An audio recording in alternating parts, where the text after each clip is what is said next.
আসসালামু আলাইকুম। প্রথমেই আগে সবাইকে ধন্যবাদ দিই যে যারা আমার গতকাল রাত্রের থেকে টুং টুং টুং টুং করছেন, মানে মেসেঞ্জারে নক দিছেন একটা ভিডিওর জন্য।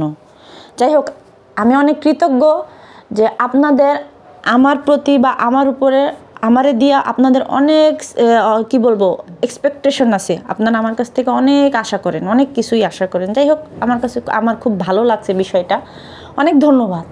তো আমি আপনাদের সাথে শর্টকাট বলবো না, আমি যতটুকু পারবো আমি আপনাদের সাথে ওইটুকু শেয়ার করার চেষ্টা করব। তো প্রথমেই একটা আপুর কথা বলতে হয়। আপু আমারে গত 2 দিন আগে, যেদিন আসলে ওই খুকি একটা ভিডিও দিছিল, সেই ভিডিওর মধ্যে দেখা গেছে যে নাই, কোথাও নাই, কালিনুর বেগম কোনো জায়গাতে নাই। ওই দিন আবার বেল্লালরা ওই জায়গার বায়না করতে গেছিল। তো তখন গিয়া ওই আপু কোত্থেকে শুনছে বা কি আমি জানি না, আপুটা আয়সা যখন আমার একটা নক করলো যে আপু কালিনুর বেগম নাই, কালিনুর বেগম মনে হয় কোথাও গেছে, কোনো জাদুটোনা করতে গেছে বা ওনার থেকে ভালো কোনো তান্ত্রিকরে ধরতে গেছে। যাই হোক, তা আমি আপুরে একটা কথা বলছিলাম যে আপু আসলে আমার মাথায় যে কোনো কিছু একটা ঘুরে, আর ঘুরলেই কিন্তু আমি সাথে সাথে ওই বিষয়টা আমি আপনাদের সাথে শেয়ার করি না, আপনারা এটা ভালো করে জানেন। তাও কিছু কিছু কাছের মানুষজন ছাড়া এটা নতুন কেউ ওরা জানবেন না। আমার কোনো একটা কিছু আমি দেখা ওইটা চুপ করে থাকি যতক্ষণ পর্যন্ত না ওইটার রেজাল্ট কী হয় ওইটা না জানি, ততক্ষণ পর্যন্ত আমি ওইটা শেয়ার করি না। তো আমি আপুরে একটা কথা বলছিলাম যে আপু দেখেন, কোনোখানে পানি পড়া দিতে যায় না, দেখেন মরিয়মরে কান পড়া দিতে গেছে কি না। হ্যাঁ, তো আমি কথাটা কিন্তু একটা আন্তাজের উপরে কইছিলাম, কারণ আমার একটা নজর ছিল। এর আগে 1 দিন কি 2 দিন সাগিনুরে ভিডিও দেয় নাই। তো এরপরে একটু শিওর হইলাম যখন হঠাৎ করে চাপা শুটকি গেছে ঢাকাতে, চাপা শুটকির পিছে গেছে ভাদাইমা শাহিন। হ্যাঁ, তো তখন আমি আরেকটু শিওর হইলাম যে না, কিছু একটা আছে। ওইবার যেহেতু ভাদাইমা শাহিন চাইনিজ খাওয়ার কথা কইছিল, আবদুল্লাপুরে চাইনিজ খাইছে, তো এইবার আর শাহিনের ইচ্ছা মতো ধরে পেদাইছে। তো এইবার আর শাহিন ওই ভুলটা করবে না, কোনো ভিডিও দিবে না। শাহিন আসছে হয়তো কোনো একটা কিছুর সুতা মোতা দিয়া, এটা আপনাদেরকে দেখাইছে। মাঝখানে কিন্তু ভুতুরিও 2 দিন ভিডিও দেয় নাই, ঠিক আছে। তো আসলে ওরা যে কী কারণে আসছিল আপনারা গতকালকে ভিকটিম ফাদারের ভিডিও থেকে জানতে পারছেন। দেখেন, ভিকটিম ফাদারের নিয়ে আমার কথা বলার মতো কোনো দরকারই নাই বা ছিলও না, কিন্তু যদি না এটা পাবলিক প্ল্যাটফর্ম না হইতো, পাবলিক প্ল্যাটফর্ম দেখেই কিন্তু কথা বলি। তো এখানে ওনার দোষ গুণ, আপনারা অনেকে বলেন ওনার দোষ নাই, হ্যাঁ অবশ্যই দোষ আছে। আমি ওনার দোষের কথাও বলবো, আমি বলিও। আমি কিন্তু ভয় পাই না যে হ্যাঁ এইটা উনি ফেরেস্তা না, উনি ফেরেস্তা না, উনি আসলে একটা খারাপ। ওনার মতো খারাপ আমি মনে হয় না যে আমি আরও 10 জায়গায় দেখছি। ওনার কি খারাপটা করছে আমি সেটাই আপনাদেরকে আজকে কিছু কিছু জায়গায় বলে দিব, ভিডিওটা সম্পূর্ণ দেখতে থাকবেন। তো যেটা কইতেছিলাম, এখন বর্তমানে আসার দরকার কি, কালিনুর আসছে কেন সেটা একটু আগে বলি। কালিনুর আসছে কারণ আপনারা দেখেন তিশা আসতে পারে নাই, তিশার আসার কথা ছিল, তিশা আসতে পারে নাই, যে কোনোভাবে হোক তিশা আসতে পারে নাই। কারণ ওইখান থেকে তিশা ওই মরিয়মরে করে ফেলছে, ওই যে কী বলে জানি ম্যানিপুলেট করে ফেলছে যে কীভাবে কি বলতে হবে। আপনাদের কি মনে আছে যে আমি একটা ভিডিও দিছিলাম যে আদালতে শক্ত থাকবা, কি কইছিলাম মনে আছে? ওরে কিন্তু এডিটি কইতে কইছে এরকম। তো আমি যেদিন এই ভিডিওটা দিই বা এরকম ধরনের ভিডিও দিই, মাঝেও কিন্তু আমি এই মরিয়ম নিয়ে কথাবার্তা বলি। তো সেইখান থেকে আমি ওই দিনে একটা কথা বলছিলাম যে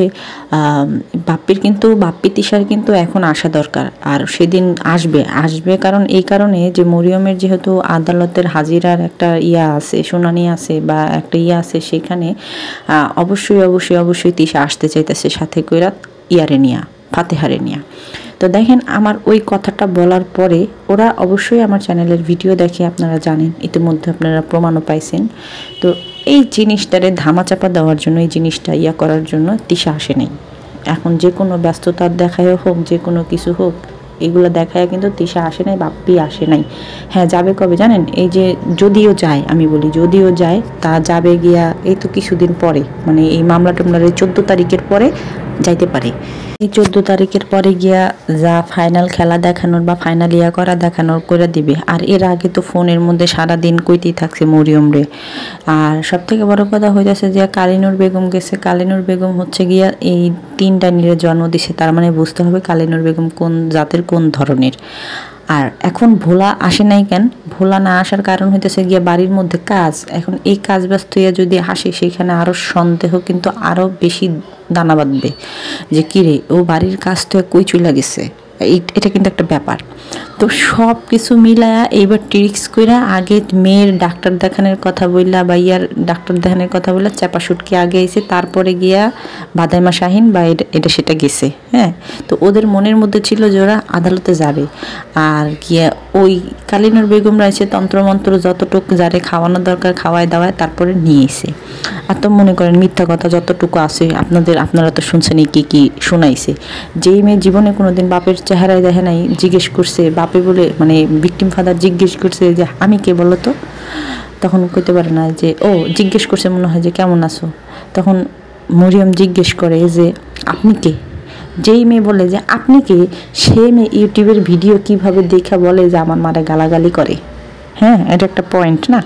তো অনেক মানুষ অনেক কথা বলতেছে, অনেক মানুষ অনেক কিছু বলছে, আমারও বলছেন যে ওনার এই কথাটা বলা উচিত ছিল, এই কথাটা বলা উচিত ছিল। দেখেন ওইটা একটা না আদালত, হ্যাঁ, ওইটা বাংলা সিনেমার কোনো সেট না, শুটিং এরিয়া না, জায়গা না যে ওইখানে ওই যে দিঘি যেরকম চাচু ছবির মধ্যে কয় অর্ডার অর্ডার অর্ডার করে ওকে উঠা যায়, এটা কিন্তু ওই জায়গা না। এখানে বুঝতে হবে ওখানে কড়া নিরাপত্তা থাকে। ওইখানে যে মানে কোনো বিশৃঙ্খল যদি সৃষ্টি করে সেটার জন্য এক এক জায়গায় এক একটা করে স্টেপ আছে, এক একটা কইরা শাস্তির দেওয়া আছে। আপনারা প্রথম কথা দেখেন, আইনের ধারা বা আইনের বই আমরা কেউই পড়ি নাই, বেশিরভাগই অনেক মানুষই জানি না কি ওইখানে প্রত্যেকটা স্টেপের আছে যে এই যদি বিশৃঙ্খলা সৃষ্টি করে এটার জন্য এই শাস্তি, এটার জন্য ওই শাস্তি। যদি কথার মধ্যে আর জজ সাহেবের কথার মাঝে বা জেরার মাঝে যদি কেউ আঙ্গুল ঢুকায় সেটার জন্য আলাদা একটা শাস্তি আছে। বুঝতে পারছেন? আমি জিনিসটা ক্লিয়ার করে দিলাম। তো আপনারা যারা বলতেছেন যে এইটা করলে ভালো হইতো, ওইটা করলে ভালো হইতো, এটা কারো ঘর না, কারো না, বা দোকানদার না, বা এটা কোনো জায়গা না, এটা একটা আদালত। এইটাতে কোনো দুষ্টামি ফাজলামি এগুলো করার জন্য জজেরা গিয়া বসা থাকে না। আমি এইটুকু বললাম। ওই সমস্ত জায়গায় গিয়া হাউ কাউ করা যায় না। ওই সমস্ত জায়গা কোনো বস্তি না, হ্যাঁ, যে এটা সেটা করব, হাউ কাউ করবো, ফাউ ফাউ করবো হয়ে যাবে। মানে টিভিতে আমরা যা যা দেখাইছি এগুলো কিন্তু একদমই না। হ্যাঁ, আর এইটা মনে করেন যে বাংলাদেশের মধ্যে তো আরও না, অন্যান্য কয়েকটা কান্ট্রিতে যদি থাকে থাকে কিন্তু অনুমতি থাকে যে কথা বলতে পারবে, কিন্তু বাংলাদেশের মতো জায়গায় কিন্তু না। এখানে কড়া নিরাপত্তা থাকে। আমি আপনাদেরকে একটা কথা বলি, একটা লোক কিছুদিন আগে আদালতে গেছে, সেখানে গিয়া পিছনে আদালতের পিছনে জায়গা থাকে না, সেখানে গিয়ে একটা ছবি তুলতে নিছে, মানে মোবাইলটা বের করে ছবি তুলতে নিছে। তো ছবি তোলার সাথে সাথে চারি সাইড থেকে পুলিশ এসে দইরা ওই আদালতের ভিতরে কিন্তু কার্যক্রম চলতেছিল, একটা জজের কোনো একটা বিষয় ওদিন কোনো একটা কিছু নিয়ে রায় চলতেছিল। তো সেই কার্যক্রমের মধ্যে গিয়ে জজের কাছে মোবাইলটা জমা দিছে। তো এরপরে জজ সাহেব ওই মোবাইলটা আবার ওই যে ছবি তুলছে বা ছবি উঠাইতেছিল, যে মোবাইল বের করছে, সেই লোকটারে আবার ফেরত দিয়ে দিছে। জিজ্ঞাসাবাদ এটা সেটা হয়রানি করা, মানে হয়রানি তো হয়েছে অবশ্যই, জিজ্ঞেস করে ছাইরা দিছে। এখন আপনারা একটা জিনিস দেখেন, স্কুলের পিছনে তো আর এরকম গার্ডমার থাকে না। আদালতের পিছনে গিয়ে একটা লোক ছবি উঠাইছে, তারপরে ওই লোকটারে গিয়ে পুলিশে এসে ধরে নিচ্ছে। তাহলে বুঝেন ওইখানে কঠোর নিরাপত্তার মধ্যে থাকে। তো সেইখানে চাইলেই কেউ কিছু বলতে পারে না, বা জজের সামনে তো বলতেই পারে না। তো যাই হোক, এটা এক একজনের ম্যাটার। তো আমি মনে করি যারা এই কথাগুলো বলতেছেন তাদের উচিত আপনাদের এখন আদালতে গিয়ে কথা বলা, আপনাদের উচিত এখন যার জায়গা থেকে করা, প্রতিবাদ জানানো। যাই হোক, এখন আসি আমি একটু সাবিনার উকিলের ব্যাপারটা নিয়ে। তো তার আগে আপনাদেরকে আমি একটু জানাই যে বাংলাদেশের আদালতের ভিতরে কি ছবি তোলা নিষেধ? যদি নিষেধ হয় তাহলে কেন? এই জিনিসটা আপনাদেরকে একটু জানাই। দেখেন, আদালতের কিছু আচরণবিধি রয়েছে। আচরণবিধি ক্রমিক নং 13 অনুসারে মোবাইল সহ কোনো ইলেকট্রিক ডিভাইস দ্বারা ছবি তোলা সরাসরি এবং সম্পূর্ণভাবে নিষেধ করা হয়েছে। কিছু ক্ষেত্রে এটা মনে করা হয় যে ক্যামেরার উপস্থিতি ভ্রান্ত তথ্য তৈরি করতে পারে এবং আদালতের উপর জনগণের বিশ্বাসকে নষ্ট করতে পারে। অর্থাৎ এই আচরণ না মানা আদালত অবমাননার শামিল। কিন্তু কিছু কিছু দেশে এর অনুমোদন রয়েছে। আপনি যদি আদালতের ভিতরে ছবি তুলতে চান তবে আপনার শাস্তির মুখোমুখি হতে হবে। পুলিশ আপনার ফোন কোর্ট চলাকালীন সময় পর্যন্ত বাজেয়াপ্ত করে নেবে এবং তা জজ সাহেবের কাছে জমা দেবেন। সুতরাং আশা করি আপনারা এই জিনিসটা বুঝতে পারছেন। তো এই সামান্য জিনিসটা হয়তো অনেকে ভুলবশত কইরা ফেলে, এর জন্য শাস্তিও হয়। তেমনিতে এই ভুলটা গতকালকে না এর আগে ভিকটিম ফাদার কইরা ফেলছে। সে তার কি বলবো, আবেগের বশে বৈশা সে তার মেয়ের একটা ভিডিও করতে চাইছে বা একটা ছবি উঠাইতে চাইছে। তো এইটা নিয়ে আবার কিছু সংখ্যক জায়গায় দেখলাম বলতেছিল যে আদালতের ভিডিও যদি করতে পারতো, মানে মেয়ের ভিডিওটা যদি করতে পারতো তাহলে কিবরিয়া দিয়ে দিলে পরে তো কিবরিয়ার ভিউ হইতো। কিবরিয়া তো নিজের মানে মেয়ে তো পাওয়ার না, মেয়ের দিয়ে ভিউ কামানোর জন্য আর কি নাটক করতেছে। হ্যাঁ, সত্যি কথাই 4 বছর ধরে একটা মামলা চালাইতেছে। এটা একটা নাটকই। ব্যাটার টাকা মনে হয় বেশি হয়েছে। একটা মামলা চালাইতে, মামলা তো আর মাগনা চলে না, টাকা লাগে। তো হ্যাঁ, বেশি হাউস হয়েছে, এর জন্য মনে হয় নাটক করতেছে, হইতে পারে। যাই হোক, তাকে একটা অস্কার দিতে হয়, একটা অস্কার বানায় আপনারা তার গলায় পরায় দিয়ে আসেন। তো যেটা কই, এই যে আদালতে যেই মোবাইলটা বের করছে এর জন্য ওই লোক মোবাইলটা নিয়ে নিচ্ছে, মানে কি বলে, সাবিনার উকিল মোবাইলটা নিয়ে নিছে।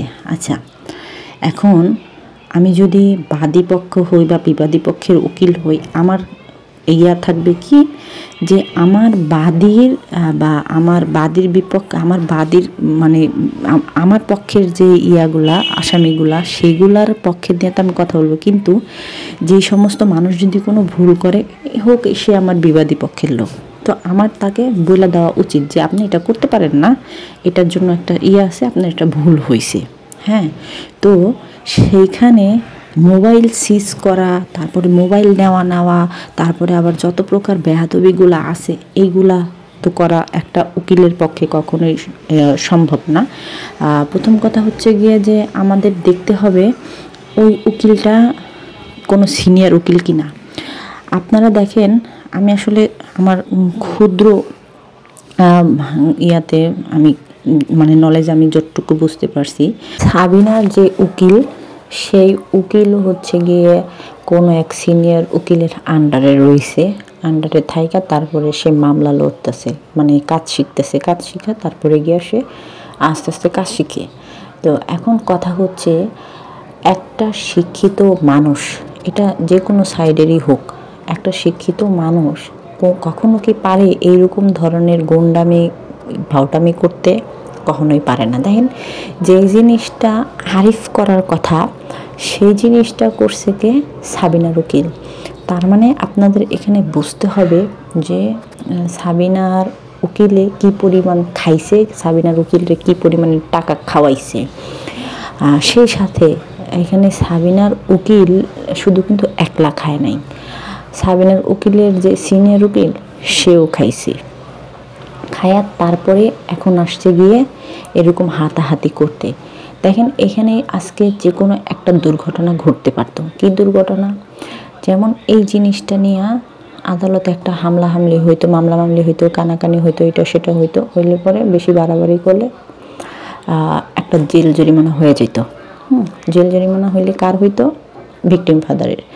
আর ভিকটিম ফাদারের যদি হইতো তাহলে সেটার জন্য ওরা কি করতো, মানে ওই পক্ষ খুশি হইতো।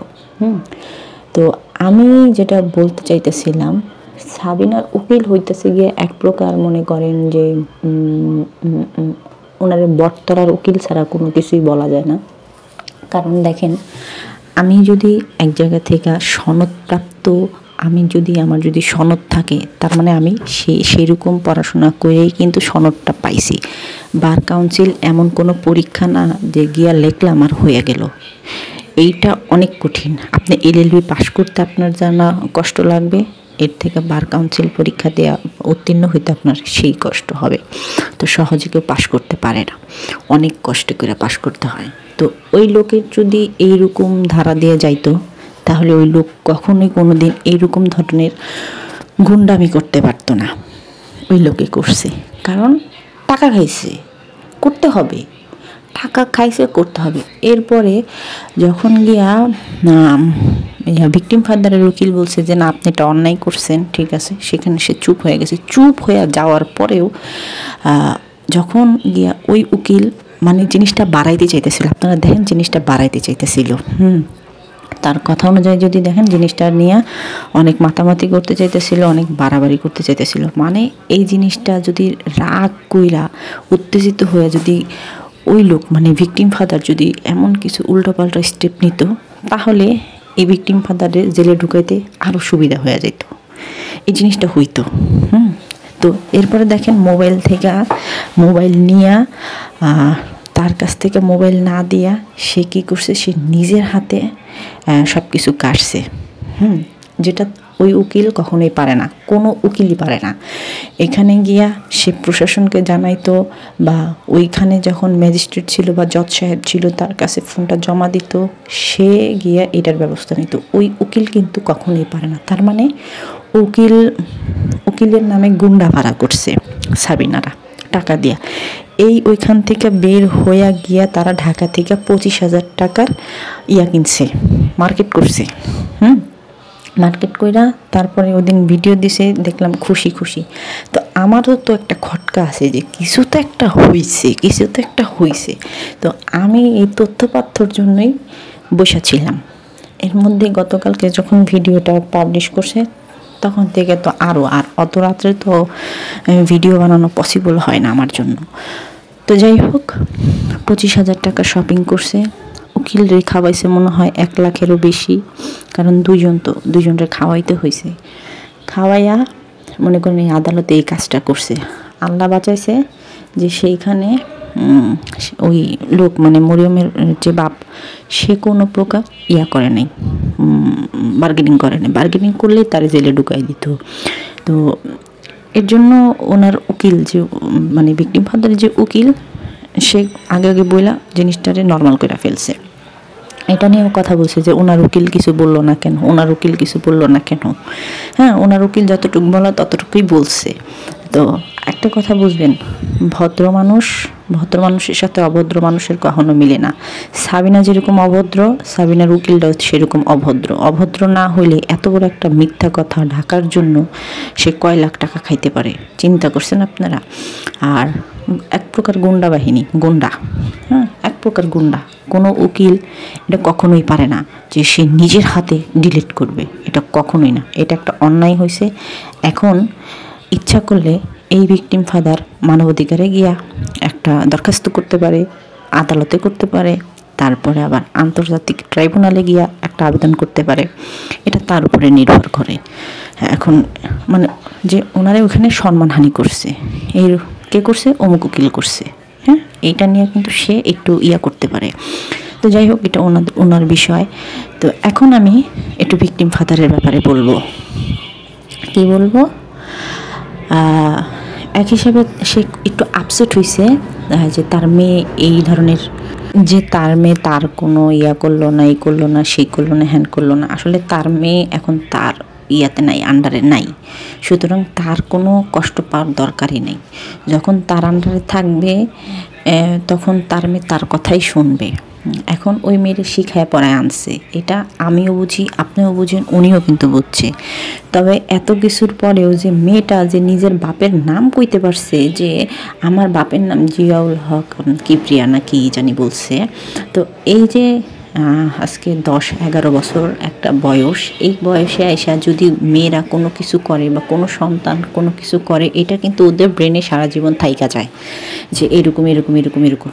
হ্যাঁ, তো এই জিনিসটা অন্তত পক্ষে এইটুকু এটা ওনার জয় হয়েছে যে উনি এতদিন পরে 4 বছর ধরে মামলা লড়তেছে, এই মামলা লড়ার পরেও যে তার মেয়ে যে ওর বাবার নামটা জানছে, এটাই অনেক কিছু। তানু মণ্ডল তো ওর বাপের নামই জানে না।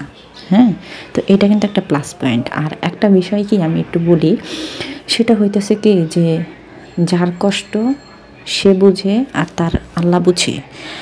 আপনার কষ্ট বা আমার কষ্ট আমি আপনাকে বলবো, তারপরে আপনি আমার কষ্টটা অনুভব করবেন। কিন্তু আমার কষ্ট আমি যেরকম করে পাইতেছি, আমার কষ্টটা আমার আল্লাহ অনুভব করতেছে। সুতরাং আমি মনে করি যে না বলাটাই ভালো। ওনার কিছু কিছু জায়গায় ভুল হয়েছে, ভুল আছে। সেটা হচ্ছে যে সে যখন মাঠে নামছে তখন আরও সাবধান হয়ে নামা দরকার। যতই আবেগ থাক, আবেগ দিয়ে দুনিয়া চলে না, আবেগ কোথাও দেখানোর দরকার নাই। আজকে যদি কোনো একটা কিছু হয়ে যেত, যে কোনো কিছু একটা হয়ে যেত, তাহলে তার একটা বাচ্চা ছিল, কিন্তু তার আরেকটা বাচ্চা আছে। তো ওই বাচ্চার ভবিষ্যতের কথাও কিন্তু দেখতে হবে, ওই বাচ্চার ভবিষ্যতের কথাও চিন্তা করতে হবে, ওই বাচ্চার কথা সবসময় মাথায় রেখে তারপরে স্টেপ বাই স্টেপ আগাইতে হবে। আজকে যদি এই লোকটা কোনো কারণে যদি আবার জেলে ঢুকতো বা কিছু ঢুকতো, তাহলে এই বাইরেতে যে কতদিন লাগতো সেটা আল্লাহ পাক ভালো করে জানে।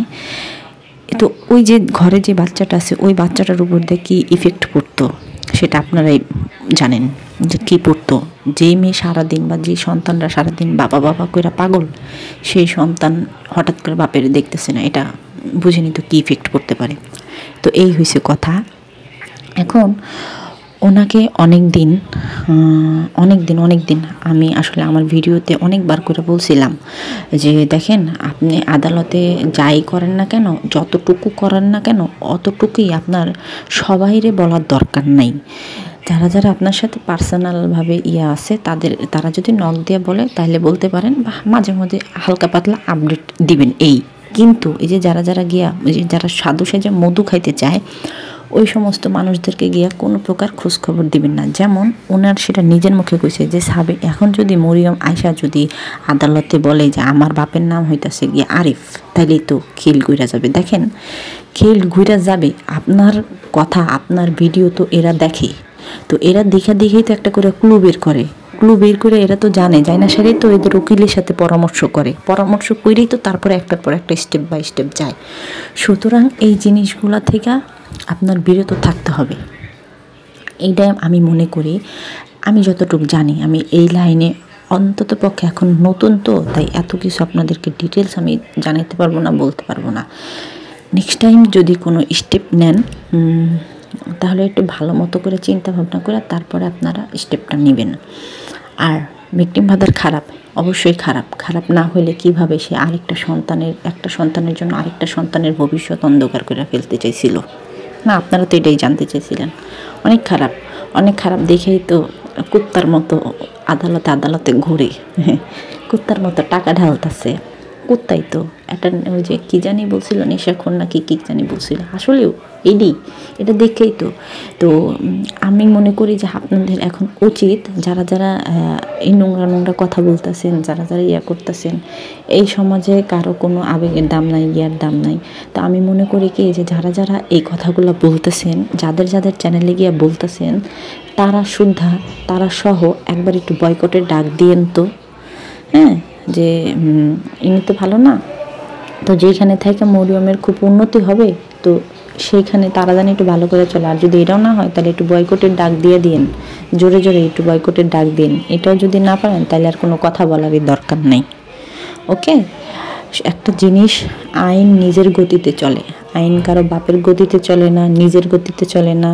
আইন নিজের গতিতে চলে, আইন আপনাদের গতিতে চলে না, আপনাদের বুদ্ধিমতো চলবে না। ওইখানে ওই সমস্ত জায়গায় জজ থেকে শুরু করে মানে যারা বিচার বিভাগে আছে, ওনারা কম পড়াশোনা করে কিন্তু ওই জায়গাতে যায় নাই। সুতরাং আপনাদের থেকে কিন্তু তারা ভালো জানে। তো আপনারা যারা বেশি পারেঙ্গালগিরি দেখান, তো তাদেরকে বলবো যে পারলে আপনারা সাবিনাদের বয়কট করেন।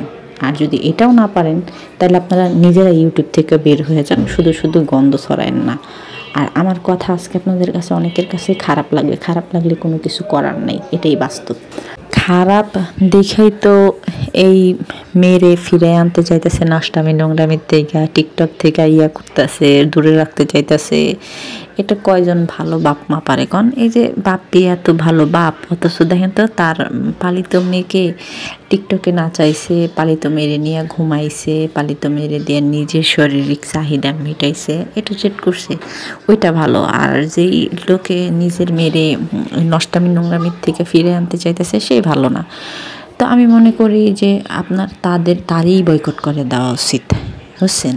এইটা তাহলে একদম ভালো হয়, আরও বেশি ভালো হয় যে আপনারা ভিকটিমরেই বয়কট করে দেন। আমিও বলি এক্সের খারাপ, ব্যাটাটার মতো খারাপ দুনিয়াতে একটা নেই। ওয়াক থু থু থু থু, এত খারাপ কেমনে হয়? নিজের বউ বাচ্চা, ঘরের বউ বাচ্চা ফালাই থুইয়া কোন হানের কোন বছর বেড়ায় জন্ম দিছে, সেই বেড়ার মাইয়ারে লইয়া বেড়াই গেছে আনতে।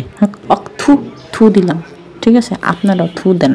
হ্যাঁ, আর ওই যে যারা মরিয়মকে দিয়া বাড়ির ইট ভাঙ্গাইতেছে, পড়াশোনার খবর নাই, কাপড় চোপড়ের ঠিক নাই, রাব্বির সাথে ঘুমাইতে দেয়, রাব্বির সাথে ঘুরতে দেয়, রাব্বি রাব্বি রাব্বি বেড়াগুলোকে, হ্যাঁ, আরিফের সাথে এক খাতার নিচে ঘুমাইতে দিতেছে।